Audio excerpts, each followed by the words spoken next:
एक बहुत पुरानी कहावत है कि खोदनी पहाड़ा निकलल चुहिया, तो वह हाल बा। जितने बड़े बड़े दावे हो रहे थे या फिर विरोधी जिस प्रकार से खुश हो रहे हैं विधायक जी के कि अब विधायक जी के ऊपर छापा पड़ गया है और विधायक जी अब नेस्तनाभूत हो जाएंगे, इनका जो कंस्ट्रक्शन का काम है काफी नुकसान पहुंचेगा और बहुत बड़ी इनको नुकसान और क्षति होगी। दोस्तों, इस वक्त मैं हूँ आज की राजनीति में जिसकी सबसे अधिक चर्चा है, छात्र शक्ति हाउस पे। ये पीछे जो देख सकते हैं ये छात्र शक्ति हाउस है। उमाशंकर सिंह जी का पैतृक घर है जो खनवर में पड़ता है, बलिया जिला के खनवर पड़ता है, रफड़ा तहसील अंतर्गत पड़ता है। और आज से 3 दिन पहले जिस प्रकार से आईटी की छापे पड़ी इन पे, उमाशंकर सिंह जी के बताया जा रहा है कि 30 से अधिक ठिकानों पे आईटी के छापे पड़े, जिसमें तमाम अफवाहें भी बीच में आई कि इतना पकड़ा गया, उतना पकड़ा गया, न जाने कितना पकड़ा गया। आज हम भी सोचे, चूंकि जो छापे मारने वाले अधिकारी थे आज रात को 10 बजे जा चुके हैं, छापेमारी बिल्कुल बंद हो चुकी है, जो भी सर्च ऑपरेशन था सब कुछ बिल्कुल शांत हो चुका है, बंद हो चुका है। तो ऐसे में मुझे लगा कि अब सारी चीज़ें जो आधिकारिक चीज़ें हैं, जो सत्य है, उसको मैं लोगों के बीच में परोसी। चूंकि बीच में कई सारे अफवाहें आ रही थी, कोई 1000 करोड़ बता रहा था, कोई 2000 करोड़ बता रहा था, कोई 500, कोई 20 करोड़, कोई 10 करोड़ निकला कि इतने यहाँ पे पकड़े गए हैं 32 ठिकानों में। चूंकि देख सकते हैं CS हाउस, छात्र शक्ति हाउस, और उमाशंकर सिंह जी का ये पैतृक घर है, ये खनौर पड़ता है। और ये गेट है, गेट खुला हुआ है। मैं अंदर चल करके और दिखाऊंगा कि जो सर्च हो रहे थे, इसी घर में सर्च हो रहे थे। ये देख सकते हैं एक बड़ा सा बिल्डिंग है, जो ये बहुत ही शानदार एक बड़ी सी बिल्डिंग बनी हुई है। और बिल्डिंग को देख करके लोगों को लगता है कि उमाशंकर सिंह जी बहुत ही अवैध काम करके, अवैध पैसों को इकट्ठा करके और इस प्रकार के घर और इस प्रकार की कंपनियां बनाते हैं। तो मैं दिखाना चाहूंगा चारों तरफ। देखिए ये चारों तरफ इनकी गाड़ियां हैं, जो भी इनके लोग हैं और इनकी गाड़ियां हैं। ये बड़ा सा एक ग्राउंड है और ये बहुत ही शानदार एक घर है। और सर्च ऑपरेशन लगातार 3 दिन चला। यहाँ पे भी एक खनवर में गांव जो है, घर पे भी लगातार 3 दिन सर्च चला। आज रात में 10 बजे सर्च ऑपरेशन खत्म हुआ। बगल में एक इनका जो प्लांट है, प्लांट पे भी सर्च ऑपरेशन चला। और इसके साथ साथ 32 ठिकानों बताया जा रहा था, ये बताया भी जा रहा था कि जो उमाशंकर सिंह विधायक के जो कुछ करीबी हैं उनके ऊपर भी सर्च ऑपरेशन चल रहे थे, IT के छापे पड़े थे। लेकिन जिस बीच में जो अफवाहें चल रही थी, जो बातें चल रही थी मीडिया के द्वारा और लोगों के द्वारा कि इतना पकड़ा गया, उतना पकड़ा गया, लेकिन हमें यहाँ पे आने के बाद पता चला कि कुछ भी नहीं मिला है, कुछ भी नहीं पकड़ा गया है। थोड़ा बहुत अगर कुछ कैश पकड़ा गया है तो कहना है कि अगर अभी होली का समय है, होली के समय में जिसकी इतनी बड़ी कंपनी है, जिनके साथ इतने अधिक से अधिक वर्कर काम करते हैं, लगभग 10,000 की संख्या में इनके वर्कर्स हैं, हजारों की संख्या में इनके पास मशीनें हैं, गाड़ियाँ हैं, तो उनके ऑपरेटर्स और ऑपरेटरों को पैसे देने के जो खर्च है, क्योंकि देखा जाता है कि अगर कोई भी होली या दिवाली जो हमारे फेस्टिवल होते हैं, तो त्यौहार होते हैं, जब आते हैं तो हम दिल्ली, बम्बई, कलकत्ता, हरियाणा, चाहे जहां भी काम करते हैं, कमाते हैं, तो होली के समय, दिवाली के समय कोई भी वर्कर जो होता है अपना सैलरी लेता है, सैलरी लेकर घर भेजता है। क्योंकि त्यौहार पे एक चलन है कि अच्छे अच्छे कपड़ा पहनना, खाना पीना सब अलग तरीके से बनता है। तो अगर कुछ 10, 20, 25 करोड़ अगर मिला भी होगा, तो एक जहाँ पे 10-12 हज़ार संख्या में वर्कर काम करते हुए मशीनें हैं, तो उनको देने के लिए अगर मिला हो, रखा गया होगा। चूंकि त्यौहार के समय, आज से 2 दिन बाद त्यौहार है, तो ये बहुत बड़ी बात नहीं है। लेकिन फिर भी जो रेड पड़े, रेड में बहुत कुछ मिला नहीं। अफवाह ये भी चल रही थी कि बहुत सारे लैपटॉप पकड़े गए हैं, सीज हो गए हैं, कुछ कागजात सीज हो गए हैं, कुछ घड़ियाँ मिली हैं, महंगी महंगी घड़ियाँ हैं, वो भी सीज हो गई हैं। लेकिन ऐसा कुछ अभी हम आकर के यहाँ पे लोगों से थोड़ा जाने ऑफ कैमरा, तो लोगों का कहना है कि ऐसा कुछ भी नहीं है, ना कुछ सीज हुआ है, ना कुछ बंद हुआ है।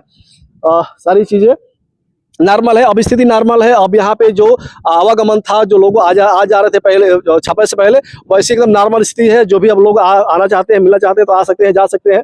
देखिए ये गाड़ियाँ हैं, ये पार्क है, और कर्मचारी और यहाँ पे जो विधायक जी के साथी हैं, तमाम लोग यहाँ पे उपस्थित हैं। मैं दिखाना चाहूँगा इधर का भी जो नज़ारा है, तो इधर आइए। देखिए ये कितना सुंदर ये व्यवस्था है, मैं ये भी दिखाना चाहूँगा आप लोगों को। देखिए ये पार्क है और काफ़ी एक सुनहरा ये पार्क बना हुआ है। यहाँ पे बैठ करके लोग अपना एंजॉय करते होंगे, बच्चे या फिर जो भी कंपनी के लोग होंगे। ये सारी चीज़ें, बड़ी बिल्डिंग है। ऊपर भी बताया जाता है, जैसे खबर चलती है, मुझे पूरी बारीकता से पता नहीं है, कहा जाता है कि हेलीकॉप्टर अगर कोई आता है तो उमाशंकर सिंह जी के आवास पे ही एक हेलीपैड बना हुआ है, तो बगल में है, वहाँ पे उतर सकता है हेलीकॉप्टर। यहाँ पे भी ये भी सत्य है। तो देखिए ये मुकेश सिंह जी हैं, उनके साथी हैं और साथ में रहकर काम करते हैं और भी तमाम लोग हैं यहाँ पे। मैं कुछ लोगों से जानने का प्रयास करूंगा कि क्या हुआ आज जो रेड पड़ा था, 3 दिन से सर्च ऑपरेशन चल रहा था, इसमें क्या हुआ। स्वागत है आपका। नमस्ते। क्या नाम है? नगेंद्र बहादुर सिंह। नगेंद्र बहादुर सिंह जी। हाँ। यहाँ पे आईटी के छापे पड़े, इनकम टैक्स छापे पड़े और लगातार 3 दिन से बहुत सारे मीडिया में अफवाह चल रही थी, तमाम बातें चल रही थी कि 1000 करोड़ पकड़ा गया, इतने डिवाइस पकड़े गए, लैपटॉप पकड़ा गया, घड़ियां पकड़ी गई, क्या क्या पकड़ा गया। सच्चाई बताएंगे, चूंकि ऑपरेशन अब खत्म हो चुका है, क्या क्या मिला है? सब अफवाह है। सब अफवाह है, सब कुछ नहीं मिला। कुछ नहीं मिला, कुछ नहीं, सब कुछ झूठ है। सब कुछ झूठ है। कितने दिन यहाँ पे छापा पड़ा रहा? 3 दिन लगातार 3 दिन पड़ा यहाँ जी पे। जी। कितने ठिकानों पे छापा पड़ा आपके? 27 जगह छापे पड़े हैं जी। और हर जगह मिला करके टोटल कितना मिले? कुल 40-45 लाख रुपया का लमसम आंकड़ा हो रहा है। अच्छा, सब जितने छापे पड़े हैं 32 जगह बताया, 30 जगह बताया, 27 जगह आप कह रहे हैं। अच्छा, 1000 करोड़ बताया जा रहे थे, 1000 करोड़ मिले? वो सब अफवाह है भैया, सब अफवाह है जी। लैपटॉप वगैरह बताया जा रहा था कि सब चीज कर दिए गए? कुछ नहीं, ऐसा कुछ नहीं है। कुछ नहीं, सब हमारे पास है। आप सब इनके पास है, ऐसा कुछ नहीं। देखिए ये क्या करते हैं आप यहाँ पे? यहाँ पर हम कंस्ट्रक्शन का काम करते हैं भैया के साथ। अच्छा, भैया के साथ में कंस्ट्रक्शन काम करते हैं। जी, तो देखिए कंस्ट्रक्शन काम करते हैं उनके साथ, विधायक जी के साथ में, और ये कह रहे हैं कि ऐसा कुछ भी नहीं मिला है। और जो लैपटॉप और घड़ियां सीज होने की बात हो रही थी कि महंगी महंगी घड़ियां विधायक जी के पास है, महंगे महंगे लैपटॉप है और लैपटॉप में बहुत सारे कागजात है, तो सब कुछ सीज कर दिया गया है। लेकिन इनका दावा है कि ऐसा कुछ भी नहीं हुआ है, जो भी था सब कुछ अफवाह था। अब एक तरह से कहें तो एक कहावत है भोजपुरी में या हिंदी में भी कि खोदी पहाड़ निकली चूहिया। एक बहुत पुरानी कहावत है कि खोदनी पहाड़ निकल चूहिया। तो वह हाल बा, जितने बड़े बड़े दावे हो रहे थे या फिर विरोधी जिस प्रकार से खुश हो रहे होंगे विधायक जी के कि अब विधायक जी के ऊपर छापा पड़ गया है और विधायक जी अब नेस्तनाबूत हो जाएंगे, इनका जो कंस्ट्रक्शन का काम है काफी नुकसान पहुंचेगा और बहुत बड़ी इनको नुकसान और क्षति होगी। लेकिन ऐसा कुछ हुआ नहीं। थोड़े से परेशान जरूर हुए होंगे, 2-3 दिन 4 दिन जो सर्च ऑपरेशन चला इसमें परेशान जरूर हुए होंगे इनके लोग और विधायक जी के लोग, क्योंकि ये कह रहे हैं कि ऐसा कुछ भी नहीं, हम परेशान कुछ भी नहीं हुए। लेकिन ये जाहिर सी बात है कि परेशानी जरूर झेलनी पड़ी है, थोड़ी सी छवि पे आँच जरूर आई होगी। लेकिन मुझे लगता है कि इसका कहीं ना कहीं और जो चुनाव आने वाला है, चुनाव में फायदा मिल सकता है विधायक जी को, इसका 1% नुकसान नहीं होगा क्योंकि लोगों की सहानुभूति होगी। आपका क्या नाम है? जी, मेरा नाम राधेश्याम यादव है।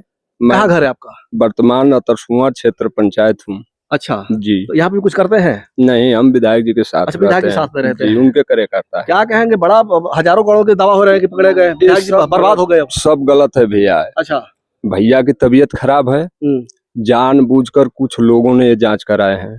ठीक अच्छा। है, जानबूझकर कि इसी वजह से अगर जांच कराएंगे तो भैया को नुकसान होगा, उनके शारीरिक मैंने देह को नुकसान मतलब होगा। स्वास्थ्य उनकी खराब है तो जानबूझ कराया जा रहा है कि स्वास्थ्य इनकी खराब है और ऐसे में कुछ अनहोनी हो जाए तो एक विधानसभा जो रफड़ा है ये सुरक्षित हो जाएगा। हम जब चाहेंगे जीत लेंगे, जब तक विधायक जी जीवित है तब तक मुश्किल है किसी को जीत पाना। मुश्किल है। आपका कहने का मतलब यही? जी, देखिए हमारे विधायक जी का सबसे बड़ा ये जो काम है, गरीब बेटियों का शादी कराना, गरीबों का दावा कराना, असहाय लोगों को हॉस्पिटल पहुंचाना, तमाम कार्य ऐसा है कि उससे लोग खुश नहीं हैं। और विपक्षी पार्टियां जैसे हैं, सभी पार्टियां नाराज रहते हैं कि हम लोगों को यहाँ टीका नहीं लगेगा रसड़ा विधानसभा में।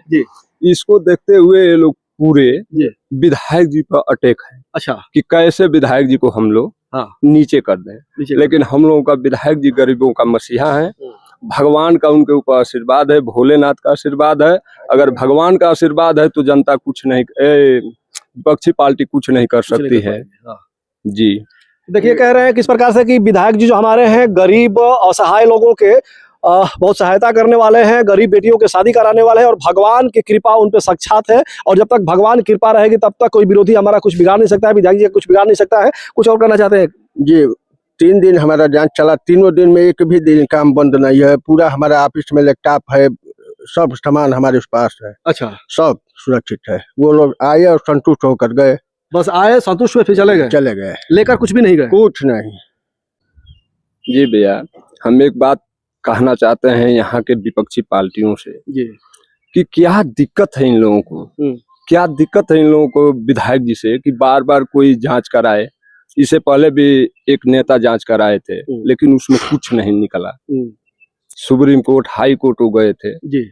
फिर भी विधायक जी अगर अच्छे हैं तो सुप्रीम कोर्ट से जीत कर आकर यहाँ चुनाव जीते जी। जनता देख रही है, जनता समझ रही है। आने वाला 27 वाला चुनाव में विधायक जी 1 लाख पार करेंगे यहाँ से, 1 लाख पार करेंगे। अच्छा, 1 लाख पार से चुनाव जीतेंगे।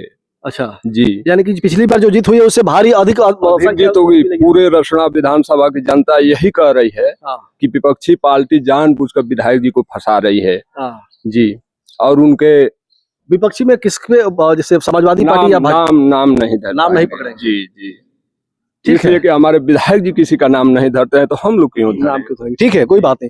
तो जिससे इनका कहना है कि जो विपक्ष की पार्टियां हैं कहीं ना कहीं वो विधायक जी पे उनकी नजर है कि विधायक जी जब तक है तब तक रफड़ा किसी के हाथ में नहीं जा सकता, इसलिए विपक्षी जो पार्टियां हैं इनको बर्बाद करने के लिए, नेस्तनाबूद करने के लिए सारी षड्यंत्र किया जा रहा है। लेकिन षड्यंत्र में लगातार फेल होते रहे और एक बार फिर से फेल हुए हैं। जितने दावे किए जा रहे थे अब तक मीडिया पे, चाहे सोशल मीडिया पे, कि विधायक जी के यहाँ इस ऑपरेशन में इतने चीज पकड़े गए हैं, लेकिन एक भी कुछ भी नहीं पकड़ा गया है। तो किसी प्रकार का कोई झोल नहीं है, किसी प्रकार का कोई यहाँ पे 2 नंबर का काम नहीं किया जा रहा है। जो भी काम होता है ओरिजिनल काम होता है, 1 नंबर का काम होता है। एक चीज और कहते हैं कि यहाँ पे बहन बेटियों का, गरीब लोगों का दुआ है, और जब तक दुआ रहेगी तब तक विधायक की कुछ होगा नहीं। क्योंकि एक चीज मैं अपने और से बता दूं, जहाँ तक मैं घूमता हूँ, पूरे प्रदेश का भ्रमण करता हूँ, कभी दूसरे प्रदेश में भी जाता हूँ, तो जो मुझे देखने को मिलता है कि जो सड़क का काम होता है और जो विधायक जी द्वारा सड़क बनाई गई है, ये मैं ये इसलिए नहीं कह रहा हूँ कि मैं यहाँ पे आकर खड़ा हूँ, दरवाजे पे खड़ा हूँ। मैं ऐसा एक पत्रकार हूँ, मैं चाहे जिसके सामने खड़ा हूँ, लेकिन निडर होकर के उनकी अगर खिलाफ कोई बात होती है तो कहने का मैं दावा रखता हूँ, क्षमता रखता हूँ। और मैं कह रहा हूँ कि विधायक जी द्वारा जो काम किया जाता है, मुझे नहीं लगता है कि वो बहुत जल्द खराब होता है। 1 नंबर का काम होता है। अभी बलिया में ही जो काम हुए हैं, इनके जो छात्र शक्ति कंपनी है, अगर इसके अलावा कोई दूसरी कंपनी अगर काम कराई है तो उसको जाकर के आप देख सकते हैं, बनता एक साइड से पिच का काम होता है, दूसरे साइड से उखड़ जाता है, या फिर खूब चलता है तो 2 से 6 महीने चलता है, 6 महीने बाद उखड़ करके तहस नहस हो जाता है। अगर तब तक नहीं हुआ तो फिर अगली जब बारिश आएगी तो बारिश में सब खत्म हो जाता है। लेकिन विधायक जी का जो काम हुआ होता रहता है, अब उसमें कितना बचा लेते हैं, कितना लूट लेते हैं, मुझे पता नहीं है। लेकिन जो विपक्ष का जो और लोगों का जो दावा है कि विधायक जी बहुत लूटते हैं, बहुत बचाते हैं, बहुत 2 नंबर काम करते हैं। बाकी आप लोग इस वीडियो को देखकर क्या कहिएगा? जो सर्च ऑपरेशन हुआ, जो आईटी का छापा पड़ा, उसको आप देखकर क्या कहिएगा? और अब तक जो मीडिया में अफवाहें चल रही थी, इनको देखकर क्या कहिएगा? क्योंकि मेरी आदत है कि मैं अफवाह पे बहुत ज्यादा ये नहीं कर रहा हूँ अभी, इसीलिए मैं अब तक चुप था। अब तक मैं एक भी वीडियो नहीं बना पाया, लेकिन मुझे लगा कि अब सब कुछ नॉर्मल है। चल करके समझ करके जो ओरिजिनल चीज है अपने श्रोताओं के पास, अपने सब्सक्राइबरों के पास वही चीज परोसा जाए जो ओरिजिनल है, जो सटीक है, जो सही है। क्योंकि गलत अगर चीज हम आपके बीच में रखते हैं तो कहीं ना कहीं हम भी उसमें गलत कहलाएंगे। बाकी वीडियो खत्म करना चाहूंगा। जय हिंद, जय भारत।